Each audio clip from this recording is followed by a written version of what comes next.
After living in South Korea for about 5 years and majoring in Asian studies and international relations, and even with my internship at PSCORE, I have become aware of some of the realities faced by North Koreans today, often not portrayed in mainstream Western media.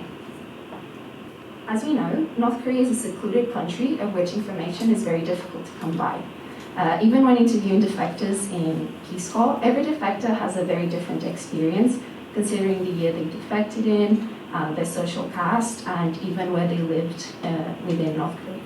Today, I will be talking to you about the reality a lot of North Korean women face after defecting into China.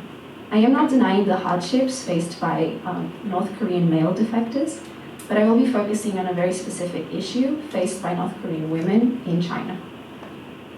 Given the heavily militarized border with South Korea and the extension of the Chinese border, this is the route most commonly taken by defectors, and moreover, there are more brokers that are experienced in trafficking defectors into China more than into Russia. As you can imagine, and given the illegality of defecting, North Korean defectors are very vulnerable before arriving in South Korea, a country that allows them to assimilate and gives them citizenship. However, while in China, they face the daily danger of either being sent back to North Korea or having to endure unbelievable conditions while stateless.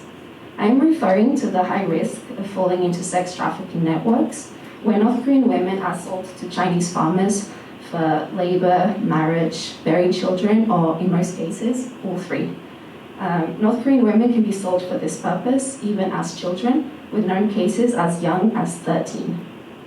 Unsurprisingly, North Korean women face this added danger of being sexually trafficked in addition to the imminent hardships of being stateless.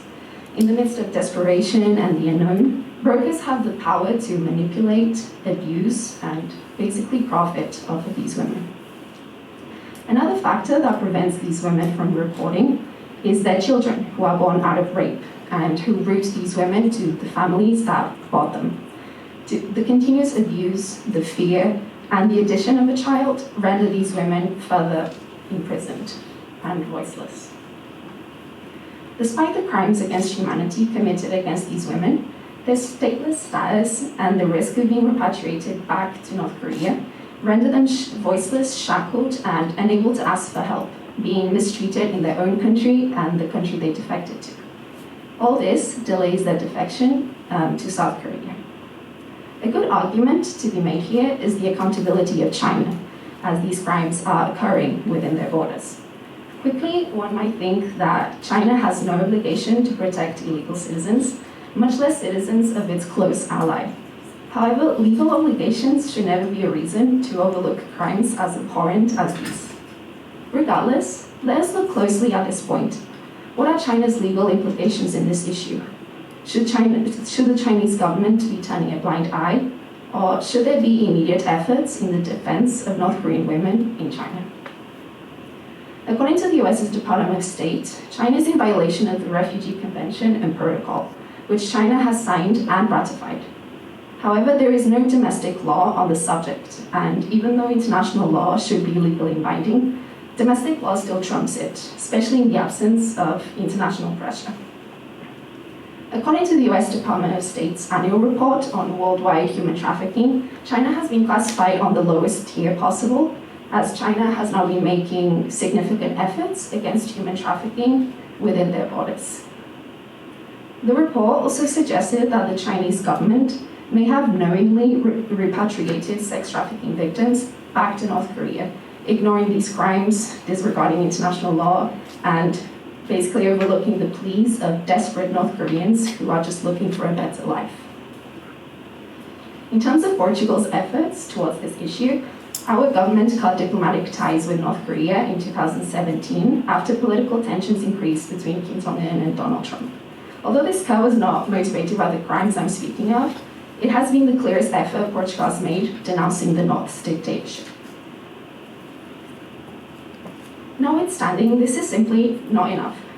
Although Portugal is a small country whose diplomatic position does not have a major political impact in world politics, it is still part of the European Union, a major political coalition, with many key players involved who could potentially cause a bigger impact and political pressure internationally. The violation of North Koreans' basic human rights within China should be a bigger concern for everyone. A considerable challenge, however, is Europe's dependence on China for imports. Merely criticizing China's role in this issue could bring about a deterrence between China-European relations. However, China can always claim that they owe no responsibility to protecting North Korean women within their border. Even though they are bound by international law, the relationship between China and North Korea is a very tight one, and China's priorities basically do not align with helping North Korean defectors assimilate. As tensions grow between Russia and the rest of the world, China's irresolute position of being an ally to North Korea and maintaining good relations with Europe will become unstable in the long run. China's inaction against the violence defectors face has to be penalized and acknowledged in the international arena. As you put yourself in these victims' shoes, I hope today allows you to reflect on these pressing issues that should go beyond political priorities. Above all, we should already be living in a world where the tackling of crimes against humanity surpasses litigation. In your own countries, please vote for your government accordingly. Thank you. 감사합니다.